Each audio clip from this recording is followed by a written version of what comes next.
Thanks for your introducing. Hello everyone, my name is Sheng-Nan Li. As introduced by Lawrence, I'm from the University of Zurich and a member of the UZH Blockchain Center. And today I will talk about our current research on the staking and the reward mechanism in the proof of stake protocols. And there are four main parts in my presentation today. So firstly, I will give a quick overview of different reward mechanisms in several proof-of-stake protocols, and then we measure the decentralization of these protocols. And secondly, in the agent-based modeling part, we will building a general framework to modeling this kind of proof-of-stake protocol and also evaluate the decentralization. And at the end, we will introduce a use case. We use the Hedera as an example to better explain our framework for the modeling. So firstly, I will introduce some real-world proof-of-stake protocol. Most of you may be already familiar with the proof-of-work mechanism. So besides the consuming of the energy, a difference between the proof of work and the proof of stake here is, in the proof of work system, the user's wealth will firstly go to buy some computing power. So you should buy the hardware to mining the coin in the system. And then in general, the more mining power you have, it means the more reward you could earn in the system. But in the proof of stake system, the wealth will directly flow into the system. So the more money you have, you can buy the more token. It means you have more stake in the system. Then in general, you will earn more reward. So the first example will be the Ethereum. As we all know, from the September 15 of the last year, the Ethereum moved to use the proof of stake. Before that, it used the proof of work-based protocol. And there are some main roles in the system. They call it the validator. So the validator in the proof of stake system always mean the member who contribute in the consensus. And they need to verify the transaction, and also same as the miner, they should propose the block. So in the Ethereum system, the first role is the attestation community. So each time minimum of 128 validator will build a community, and 16 of this community will be selected as the aggregator who should aggregate the voting from the community. And then same as the miner, here is the block proposer who will propose the block for each slot. So from this image, you will see the logic is, in each time, more than one community will be selected to each slot, and each community include at least 188 validator, and 60 of them will be the aggregator. So the validator here, they doing some attestation, like they vote for the blocks situation in the system. And the aggregator here, they aggregate the voting from this site of validator. Then they forecast this kind of information to the system. So then after that, the block proposer will gather this kind of voting and include in his block.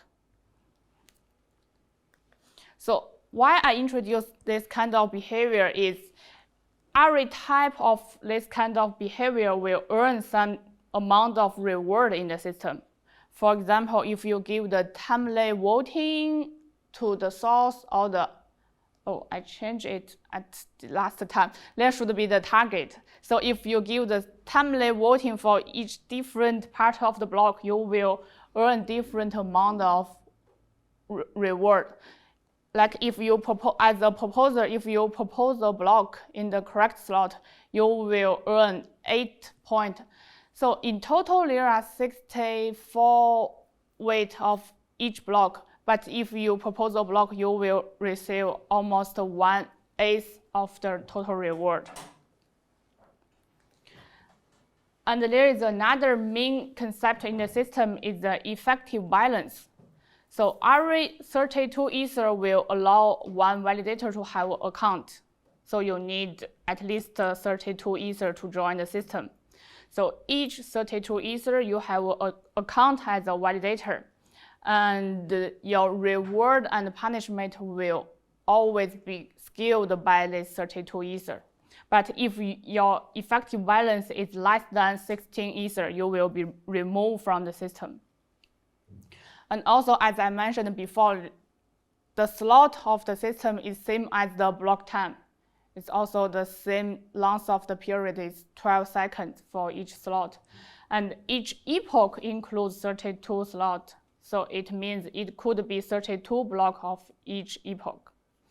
And the reward is paid out after 2 epochs because the system needs 2 epochs to finalize each block.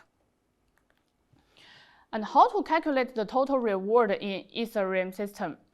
It's related with the total stake in the system. So you can see from here, it means the more stake in the system, it will be less of the total reward. When the reward distribute in the system, it will calculate the base reward at the first. So the base reward of each validator is related with their effective balance and also related with the total active balance in the system. So it means the more validator in the system, there will be less reward. And as a timely attester, you will receive some part of reward, but the system encourages you behave always timely, so you should vote in time. So here is the parameter. We call it inclusion distance. It means how much of the slot you are late behind your assigned slot. For example, you should vote in the slot 1, but at the end you vote at the 10th slot. So it means you have 9 slots late. So here is some parameter. If you do it in the timely, you receive all the reward here. But if you do it lately, you will get a less reward. And same as the other system, there are also some punishment in here. If you didn't behave timely, you will receive some punishment. But there is no punishment if the proposer missed to block a if the proposer missed a block. And for some serious action, there will be some slashing. So for example, if the proposer proposed 2 different blocks at the same slot, it will be a heavily punishment here. Some of their staked Ether will be burned and they will be removed for some time period. And the second example is the Cardano. We know the Cardano launched at 2020, and he used the staking pool. So each staking pool is built by a stake pool operator. So it's the same as the proposer, who will be the leader of this pool and who should propose the next block. And also, there is some delegator here. So delegator is, you don't need to run the super machine. You don't need to have a lot of technology knowledge. You just trust some other people in the system. So you want to give your stake to them. So you don't need to do anything. You just invest your money in the system. Then you can earn some part of reward from this staking pool. And some main concept in the Cardano is they different the selfish staking. So the self-staking here is the stake by the pool operator himself or herself. Then it will be different weight in the final reward. And another parameter is the saturation parameter. So it imitates the size of each staking pool. It means it encourages the system to distribute the total stake equally in the system. You don't need to have a lot of stake in a single staking pool. And the similar in the Cardano system, they also have the slot. to propose the block, and the epoch, there's a lot of block in each epoch, and the reward will be paid out at the end of each epoch. Then how to calculate the total reward in Cardano? Because Cardano, there is a fixed max total supply. So the total reward of each epoch is related with the reserves here. The reserves is different with the total supply and the current supply in the system. So it's left money in the treasury. And each time the total reward of each period is built by the transaction fee and some proportional from the reservation. Then for this kind of total reward, part of them will go to the treasury and part of them will act as a reward to the stake pool. Then for each stake pool, their reward is influenced here. The capital R is the total available reward here. And it's also influenced by the plugin influence factor. So it means, for example, if this value equal to 0, so there is no difference between the self-stake and the stake you receive from the others. So if this value equal to 0, so it's always the same stake, there's no difference. Then the reward is only influenced by the total reward, and here this value is the amount of stake of each stake pool. So it's no different between the stake is belong to the operator and is received from the marketing. Then here is the saturation size, so it's limited because each time it always capped by this parameter. So it limited the size of each staking pool. And then when we think about the reward distribution, it firstly adjusted by the performance, because this parameter is how much of block you should propose and how much block you propose at the end. So it's a kind of parameter of the performance. And then the operator will firstly ask for the fee from the system. Then after subtract of the fee, the remainder part of the reward will distribute among all the members in the stake pool, also include the operator himself. Then the final example is the Polkadot. The consensus mechanism used by the Polkadot is the nominated proof of stake. So it's same as the delegator, they had some nominator in the system. And the bit different is in the Ethereum and Cardano, there is no limit of the stake validator size. So each time every validator can be active in the system, and they have some chance to receive the reward. But here in the Polkadot, they have a limited size of the validator. So each time they only select the top 297 validators, and they will be the responsible person who proposed the block in the relay chain. And later in the recent year, they also had the parachain in the Polkadot, so they had another actor is like the collator. But we only focus on the main chain currently, so we won't focus more here. So another main actor is the nominator. So same as the delegator. So each time they will select up to 60 validators they want to trust. And the system used the backlist mechanism to decide the final decision of each nominator.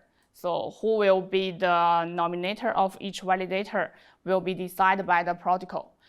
And same as the reward weight in the Ethereum, in the Polkadot they use the array point.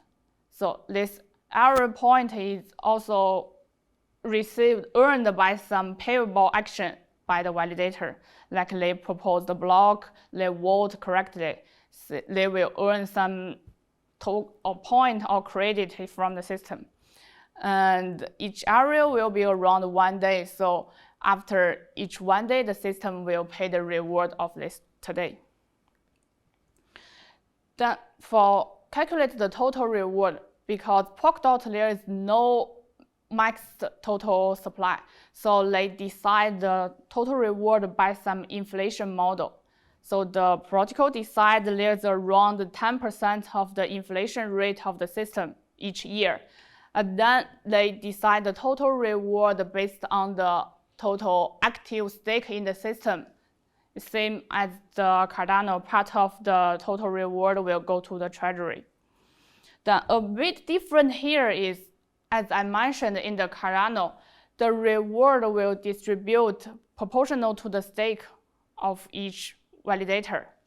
But in the Polkadot, the reward equally distributed among all the validators. I should say the validator pool here, because the pool includes the validator and the nominator of this person. So firstly, it equally distributed among all the staking pool. And actually, there will be some different because each staking pool has a different total earn points. So the reward should be proportional to their earned points. And then the validator will firstly ask for their commission fee. Then the remainder part will distribute among all the nominator of this validator. Then they only pay the fee to the top 256 nominator. So if a lot of nominators select the one validator, at the end, part of the nominator won't receive any reward. So it means the system encouraged the people to select a bit equally, not only focus on one validator.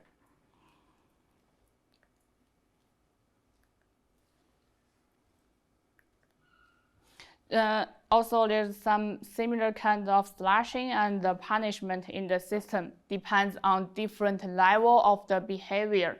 They will be charged a different percentage of their stake, and also maybe removed from the system.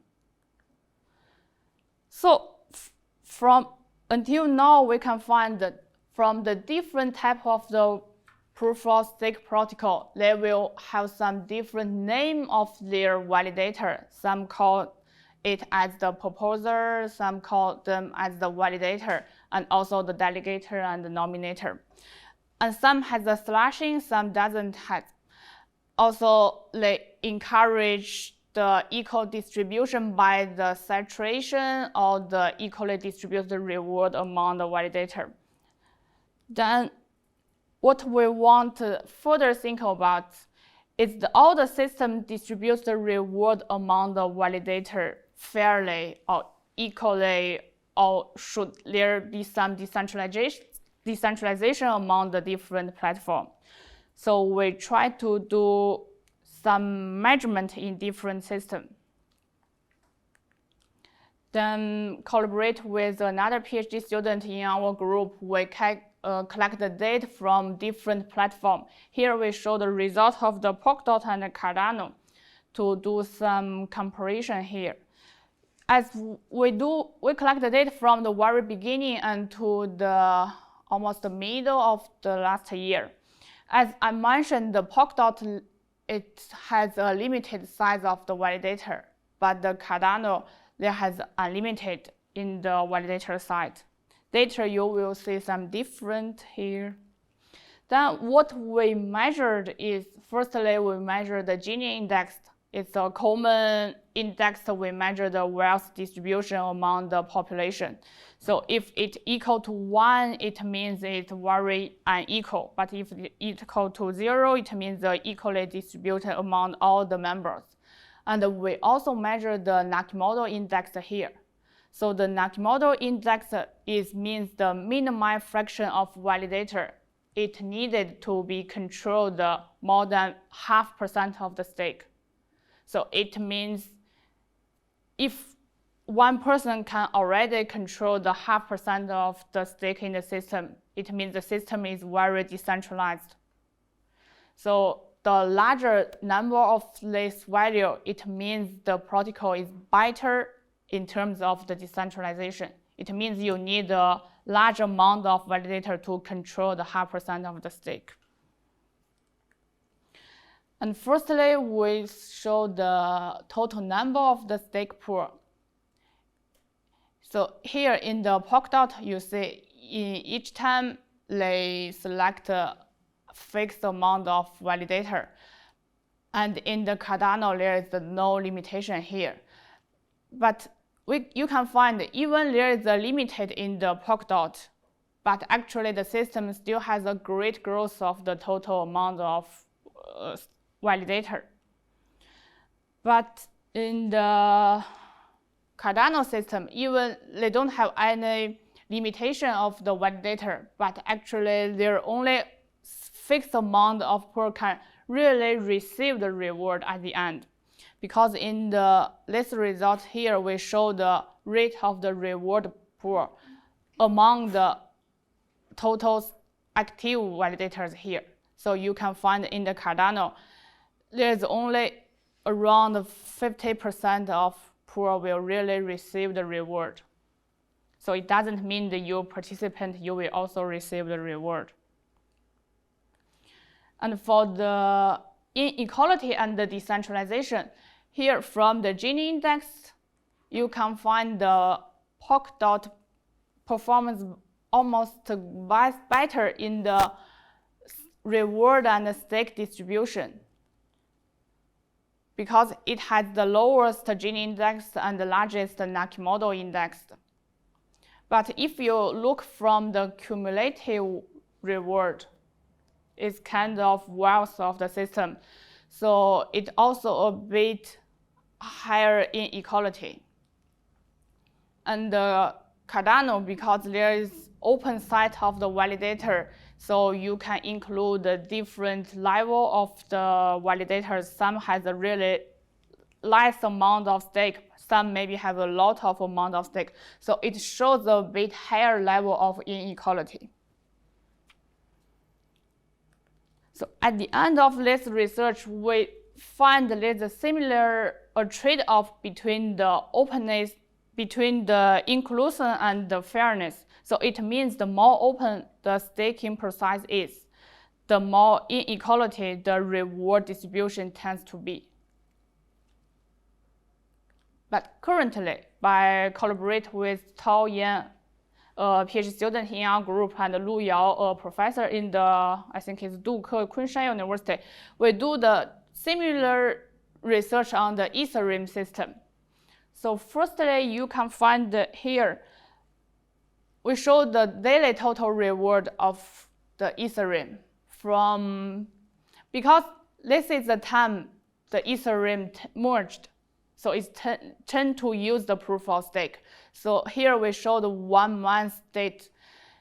If you are familiar with the previous Ethereum, you can find in the previous Ethereum, each day there's around 13,000 of the Ethereum at the daily reward. But now it's only around 1,600. So it means after the merge, the daily total reward in Ethereum is around 10 times less than before. But even the total reward is a bit less. In the system, it's still a huge number of the validator in the Ethereum system. If you see from here, it's also the same time period from the September to the August. Here we show the epoch. So you can find it's almost 500,000 of the validator at the beginning of the proof of stake Ethereum. And most of this validator will really receive the reward, because if you see the difference between the cumulative validator and the reward validator, you can find it's only a limited number who maybe didn't participate of this epoch, they didn't receive the reward. But actually most of validator will finally receive the reward during each epoch. So if you look from the, here, as I mentioned, in the Ethereum system, every 32 Ether, you will have the account. So here the result is based on the account based. We didn't do the clustering from the address to the stake pool. And so if you see the result from this addressed level, you can find the Ethereum system has a bit equally of the reward distribution. But if you think about the current situation of the staking pool, you can find in the Ethereum system, there's a lot of large stake pool, like the Lido, they control the almost 30% of the total stake.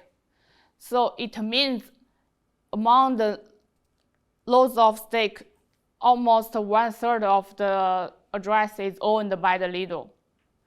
Then if we further research of the staking pool, maybe it's not very equally of the reward distribution.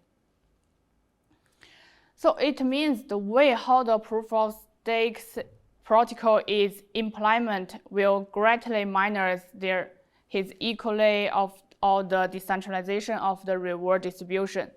Then based on this insight, we try to think about build a general model to model the proof of stake staking and the reward distribution. Then at the end, we can measure the performance of each kind of protocol design. So we then about the different type of the proof of stake system, like here you can also find some character of the Tezos and Algorand. They have some totally different name as before, but actually if you look through it, you can find it's also the same, like the proposer and the baker are the people who propose the block in the system, and some other role, they should vote for the block. And if in the nominator and the delegated proof of stake, some member will be the delegator and nominator to stake out their money. And even there's a different length of the reward period, but there's some parameter like the vote in the Ethereum system is a bit similar as the earn points in the Polkadot, because they encourage the good behavior of the validator. And if you think about this cap of the 32 Ether and the saturation here, also the equal distribution in the different platform, the system is encouraged the user to equally distribute their stake among the different validators. So our model is we want to clarify the main components, what characterize the important thing in the staking and the reward mechanism in the different proof of stake protocol. And also we will build an evaluation framework for a better protocol design. There are two main parts of our framework. So the first part is we do the modeling. Then at the beginning, we should adjust the total reward of each period. You should schedule how much of reward you want to pay in the system. By thinking this, you can think about the inflation model, and also as the Cardano, some relation with the treasuries, because some system has the fixed supply, some has the unlimited total supply. So you can think about from the different way. And some system you maybe want fixed yearly return rate, so you want some fixed APY. And also we should design the behavior between the validator and the nominators. Which kind of validator the nominator want select, and which kind of behavior will encourage the validator earn the more reward. And at the end, we should decide the distribution of the reward among the validator. It should be the equally, or it should be proportional to the total stake. Then after a long time of running, we will evaluate the performance of this protocol. We will measure the Gini index and Naki model and the HHI index to measure whether the reward is distributed equally or fairly in the system. Then by collaboration with Jiahua and Polo, we use the Hedera as the use case. We want to use this example to further evaluate and explain our staking model. Because I think most of people are already familiar with the Hedera. It's a tag-based system, and they had some council member and the community member. Then we also do some data analysis in the Hedera system. Here you can find there is a great growth of the users.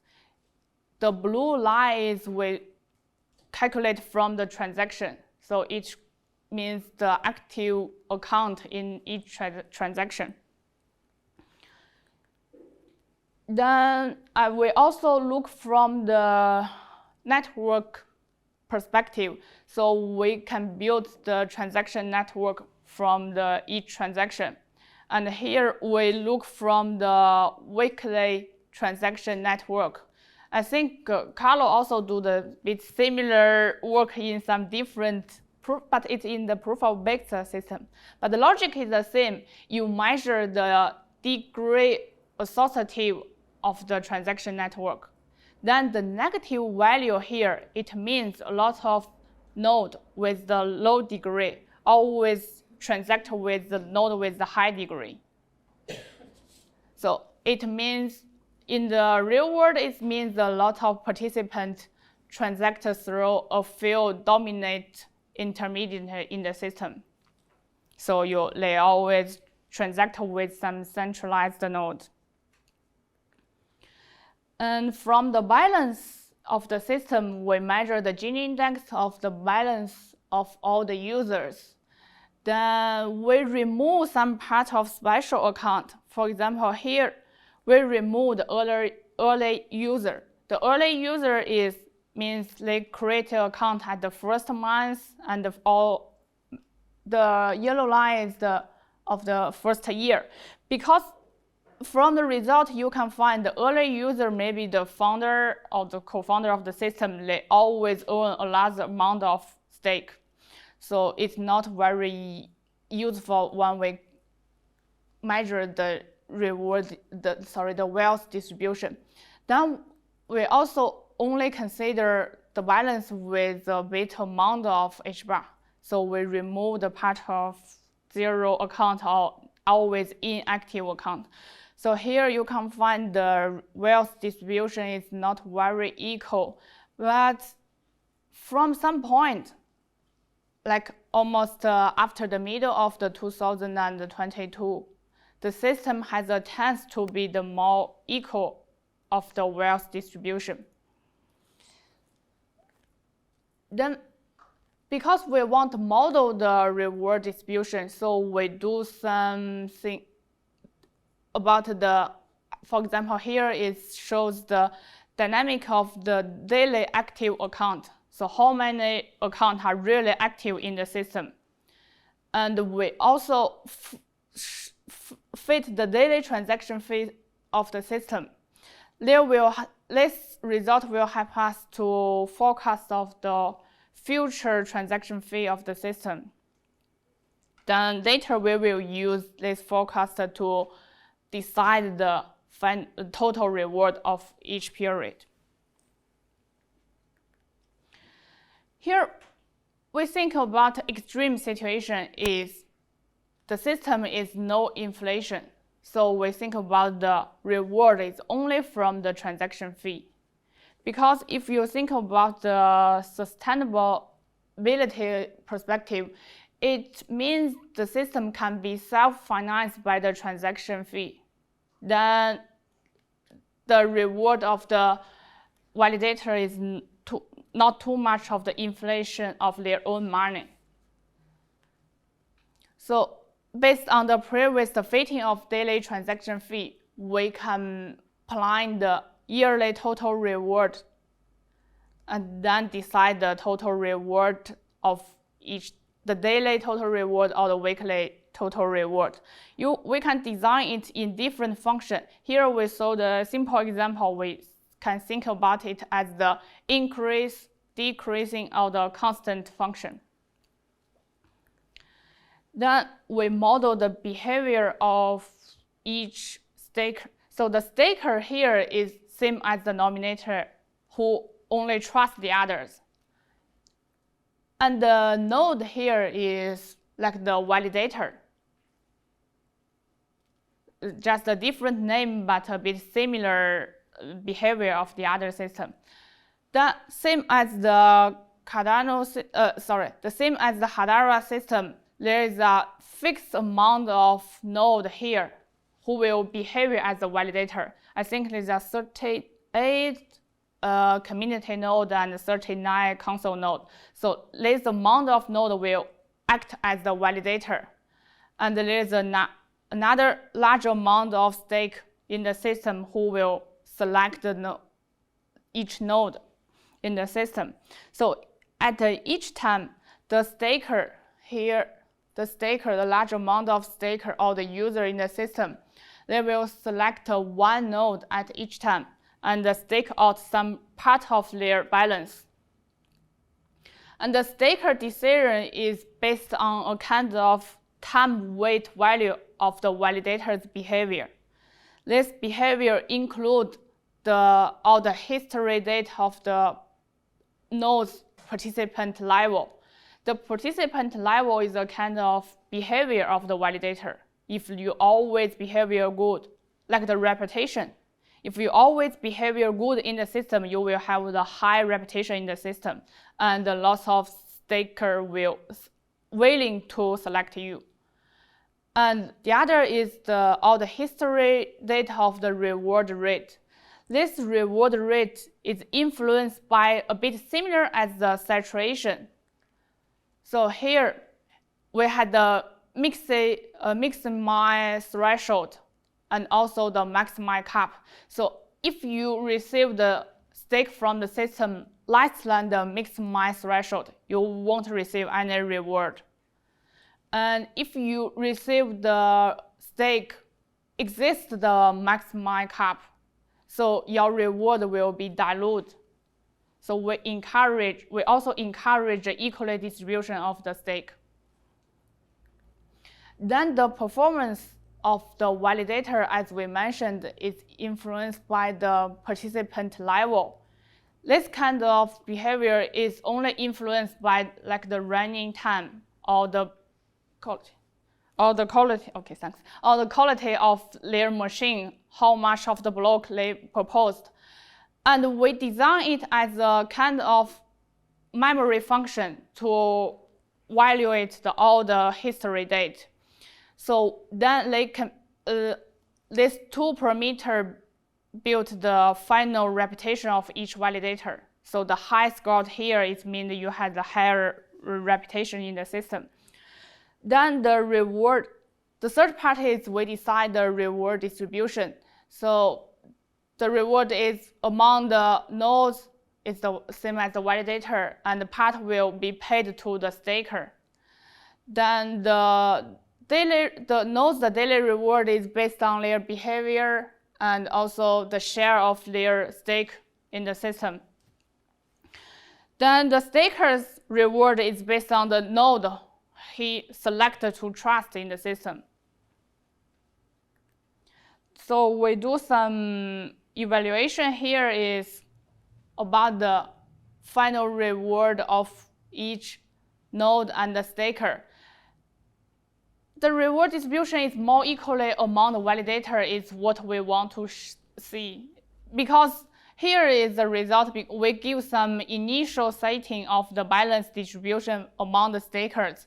So it's not too much to see here. But the node distribution means the reward is almost equally distributed among the validator as our modeling. Then finally, we also measure the decentralization. We use the Naki model index to measure the 0.5% or the 1/3% of the total stake. So here in the left, one stake means the 1 volt in the system.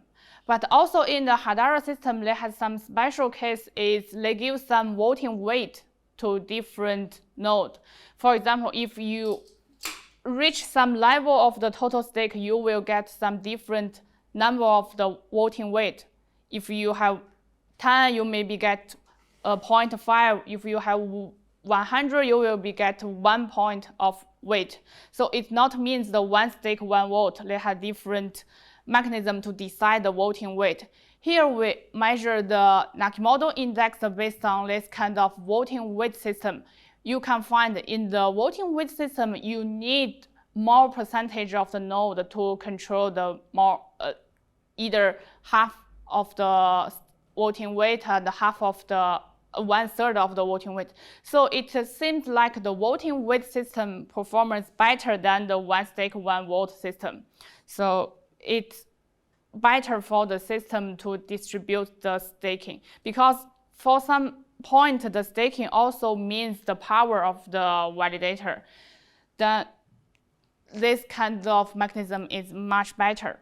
So we hope our model can give some early suggestion of the long-term effect of the protocol updates. So our modeling is more flexible. It's more easily to change. If we can find some benefit, you change which parameter, you will have the great feedback at the end. You will give a better suggestion to the protocol. And it also helps the people to better understand the behavior of the validator and the staker, also the final effect of the system decentralization. So actually, at the end of my presentation, I think which is the best protocol is still an open question. Even I mentioned that some protocol has a bit lower Gini index, has a bit higher Nakamoto index. It doesn't mean this protocol is really good or which is the worst. There is no single rule to design the protocol. But what we want to do is we want to encourage the people to critically thinking about the different proof of stake protocol. It means we shouldn't only know the high return rate of each protocol they promise to give to the user. We should also ask the people to always realize the different risk and whether it's equally or not of the different proof of stake system. Yeah, that is all of my presentation. Thanks. Thank you very much, Dr. Sheng-Nan Li. I will open it to questions. For anybody that is online, please feel free to write them, and we'll address as they come. But if anybody from the audience wants to ask any questions, please. Carl. Go ahead. Hello. Thank you, Sheng-Nan. So I have a question about the capping to staking, right? So basically all of the platforms except Ethereum. You have a cap to the maximum stake that a single validator or a pool. Like the saturation, right? Yes, okay. So the saturation, yes, exactly. So do you have, is there any mechanism about limiting the number of different pools that I can manage? Because if I have a cap, but I know that I can gather more funds, let's say there is a cap at 50 tokens, but I know that I can gather 100 tokens. I will open a second pool, it's still me, but I'm basically controlling two pools, but and I'm breaking this rule by opening a new account in a way. So is there any mechanism that prevents this? Do you account for this in the model? Yeah, it's a very good point. I mean, it could happen among different protocols. Even in the Ethereum, it always happens. People have a multiply account. But I mean, if you have a cap, compared with you don't have the cap, it gives some risk for the validator. What will be happen if you have another staking pool, you couldn't receive a lot of stake?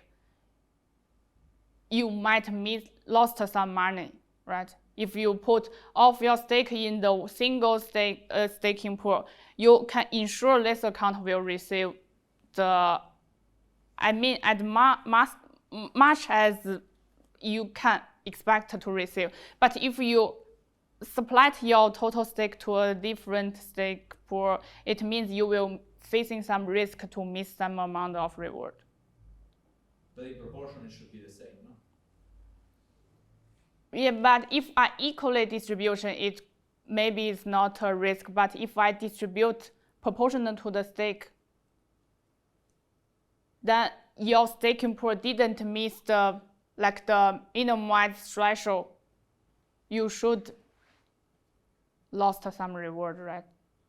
The extreme case is you have another account, then it didn't reach the maximized threshold. You will lost the reward of less amount of stake. Okay. So maybe you not only give the cap, you also give the minimized threshold. Thank you. Yeah. Please go So I ahead. was just thinking of just finishing writing one question. You mentioned that all the networks achieve different levels of inequality, and it's been a big part of your study. So I'm curious, what do you think from a network design perspective? What should the network creators and designers, why is it useful for them to think about the inequality implications? Yeah, I mean, it's a really good question, because if I think from the researcher, we always want it to be a bit equally, because it's good for the user.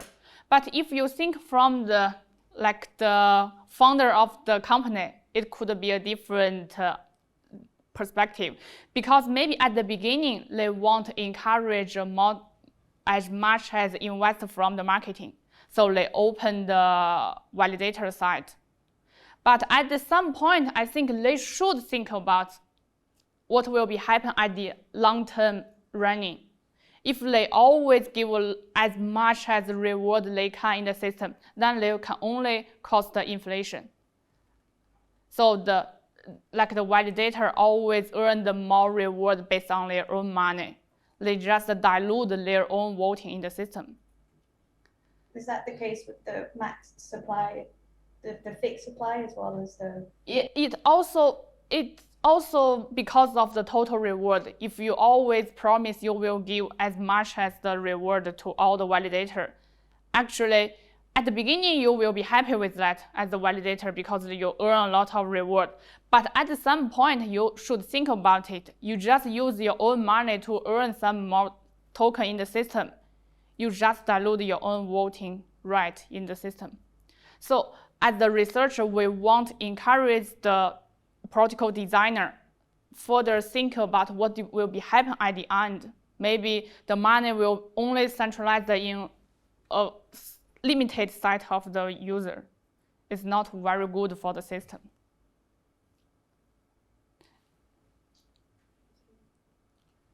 Thank you.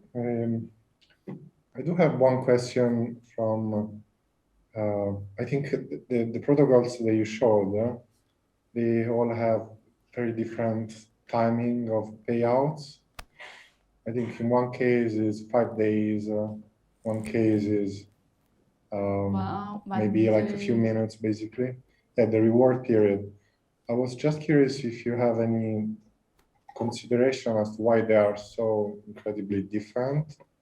And I mean, it's just, I imagine it's a design choice, but any idea as to why is the case, and does one work best? So yeah. It's very difficult to see. Just curious. It's an interesting question. I didn't think about why they had the different length of the period here, but I think it should, because of firstly the transaction rate. If the system has a really fast of transaction, at each time of period, they already has a lot of reward from the transaction fee. Maybe they can pay off the reward a bit faster than the others. And also, if you think about the inflation, like in the real world, I'm not born in that system, but I think in some period there is a very large inflation rate in some country. So you always want receive your salary as fast as possible. Otherwise, the food or the everything in the marketing will be a bit use a lot of money to buy it. So maybe in some system, if they make it a bit shortly, it will encourage the more people to join the system because they can earn the salary or the reward as fast as possible in the system. Then they don't need to face the risk of the inflation in the system. Also, you know the price of the token is lots of influence in the system, so then maybe the faster period maybe it's also a parameter to encourage the invest. Thank you. I have a long, not so technical question, but I was just curious, your decision-making process to include these proof-of-stake networks and research them. Sorry, which? What made you want to research these particular proof-of-stake networks? What was your decision-making process to include them? You mean why I want to do the research of proof-of-stake? Why did you pick these networks to study in particular? Why we selected them? I mean, for the Ethereum, because this has a large marketing cap in the system, so we should, after they move to use the proof of stake, we want to do some research in the Ethereum system. And for the other system, because as I mentioned, you see, some part of the protocol is almost similar. They just use the different name, so there's no reason we think about two different protocols use the totally same protocol, but just a different name. We don't want to include this part. But here we select some is, I didn't talk about too much of the Tezos because currently they do some update here. They change some parameter. But some special case of the Tezos is they use some, at the beginning they use some fixed amount of token to give a role. Like the Lotos, you use a fixed amount of money to join the system to get the right of to be in the proposer. So when we facing a new protocol, we go through the reward and staking mechanism to think about it, whether it's a new from the previous protocol we already researched or like just the similar with the other one. So we select several typically proof of stake protocol here. Yeah, because there's really lots of different name of the protocol, but actually use a bit similar mechanism. We do have a question from the online crowd, so I'm just going to read it. Can a conclusion be drawn that inequality of staking rewards yields a network more vulnerable to centralization, manipulation, and cohorts controlling the stake, ultimately the network? So do you think that there is this kind of parallel between, let's say, difference in staking rewards and vulnerability of the network? It means the question is about the reward, the different result of the reward distribution will encourage the long-term performance of the protocol? So it's about how different staking rewards, so there is not equal for everybody, is going to increase chances of centralization, manipulation, and in proof of stakes. Yeah, I mean, if it's... if I haven't understood the spirit of the question, please feel free to to rewrite it. Yeah, I think if this is the question, if you only think about the reward is proportional to the stake reward, it could get the problem of the rich get richer, because the rich people always have more power to earn the more reward. Also, the more chance or the more large probability to be the next proposer. So the more stake reward will always receive the more wealth in the system. That is the reason different protocols try to think about how to equally distribute their reward and how to equally distribute the stake among the system.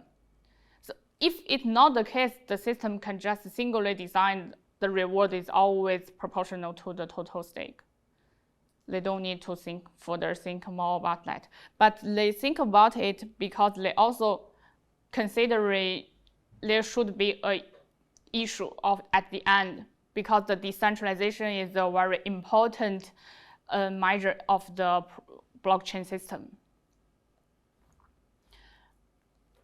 And I also want to add the point of the question of your question, because this is very interesting. Currently, we always do the research based on the different reward protocol. But if we think about the different lengths of the reward period, maybe we should always get a bit similar, like we do it daily, weekly in the real world system. Then we can compare why they design it a bit different. Maybe at the daily period, actually at the end, it's totally the same amount of reward. They just do it a bit fastly. Yeah, it's a very good point. Hi, Carlo. Last question. I remember seeing a logarithmic fit of transaction fees versus time at some point, or there, I think. You mean the transaction? Yes. Do you have any rationale for this fit? Exactly. You mean that? Yeah, that one. The transaction fees. Do you have any reason why you chose this kind of relation? So I guess you can fit it with many different. Yes, actually, we also fit the transaction fee with the base model. But the base model is a bit large assumption is we need to know the finally marketing population of the system. But this amount of number is really difficult to think about. What can we say? At the end, we see there's only 1 million people use Hedera, or 2,000 million or 1 billion. So that base model is not a very efficient way to fit this. And here we use this log function here because it ignores the large fraction here. It will be a bit smoothly of the reward transaction fee growth in the system.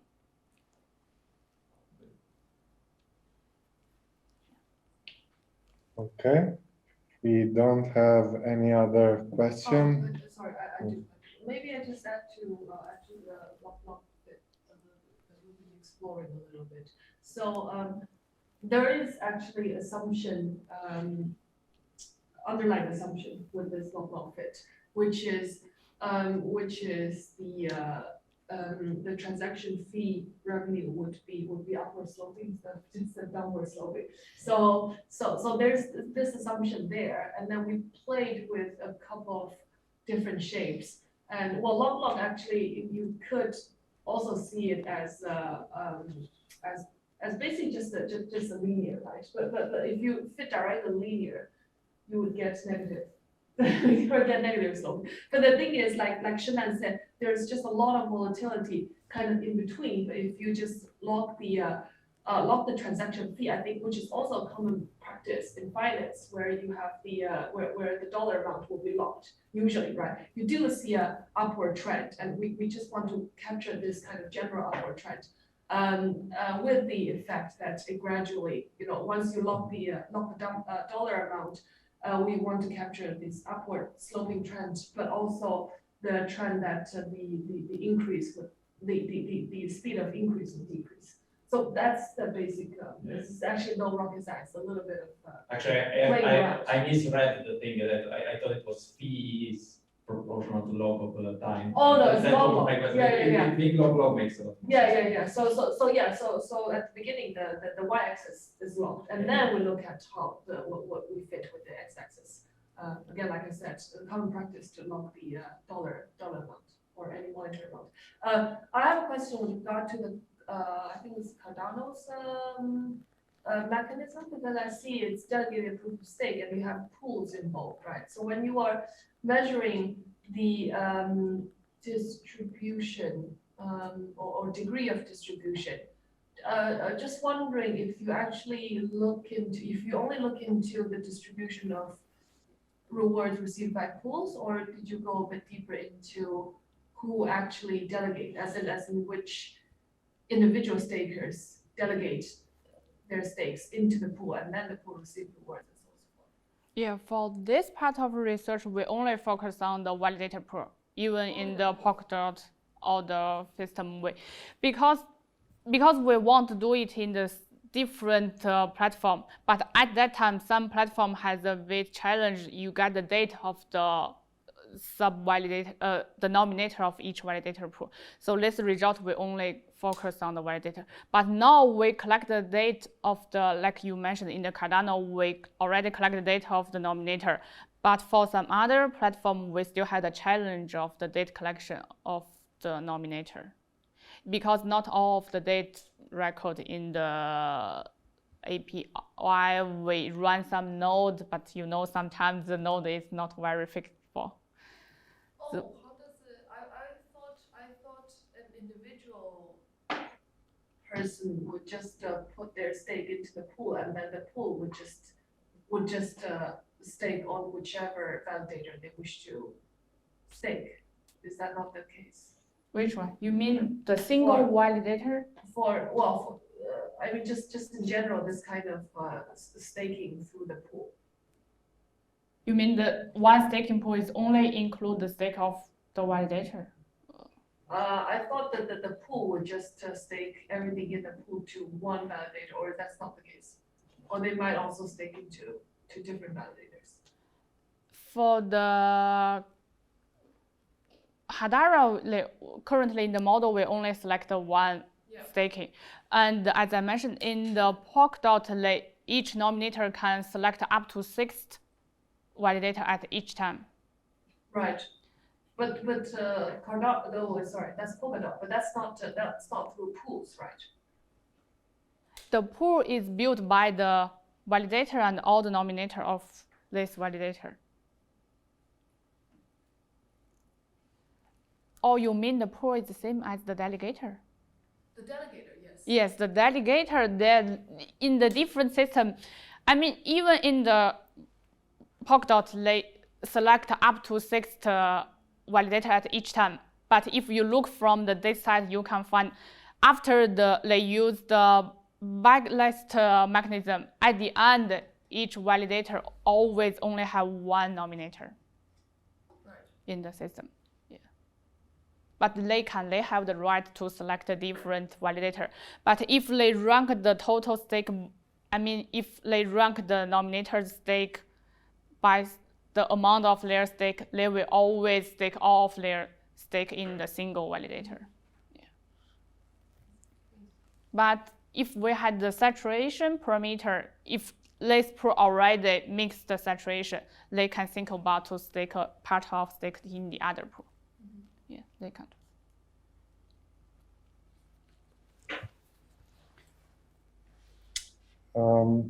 I think we can just thank very much Dr. Sheng-Nan Li.